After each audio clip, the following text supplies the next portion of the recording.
So you've decided on a name and format. Now it's time to plan your content. When planning your content, the first thing that you should do is to research your topic. For my show, They Reminisce Over You. Once we've decided on the episode topic, we find all the relevant information that we can about the subject. I usually start with random thoughts and facts that I already know, and then do some fact checking to confirm what I knew.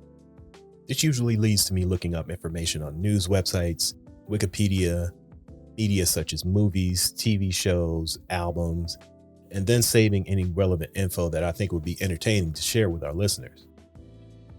I search for any interviews that the person may have done because in most cases, the best information you can get is when it comes straight from the horse's mouth. Listen, I know we're living in an era of misinformation and facts not mattering, but giving your listeners truthful and factual information is very important. Even if your show is discussing the weekly happenings in pop culture or a review show discussing last night's episode of whatever, fact-checking helps build credibility and trust with your listeners.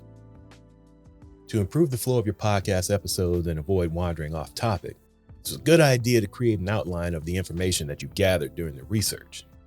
This is especially important for new podcasters who may be tempted to just wing it and try to freestyle their way through their episode. Although it may seem like an easy conversational approach, it can be difficult to maintain that without some sort of structure.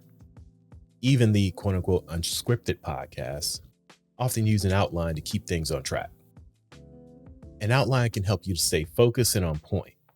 It doesn't have to be a full script unless you're doing a scripted podcast, obviously.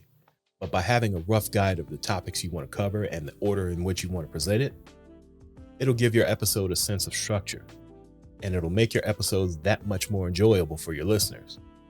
It'll also help you remember the important information that you want your listeners to know, like your intros, your outros, your call to actions, your guest intros, all that good stuff.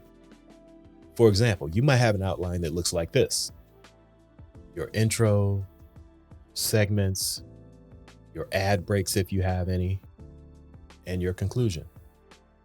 Listeners love consistency, and knowing what your show is going to bring to the table every episode will give your audience something to look forward to. Also, try to set some time parameters for your segments. You don't have to stick to this down to the second, but timekeeping will help to keep you on track. You don't need to go on for 2 hours when you can get everything done in a tight 45 minutes. It's also a good idea to have a general content calendar to plan out your episodes in advance so you can keep your podcast consistent and organized. By planning your content in this way, you can ensure that your episodes are engaging and informative.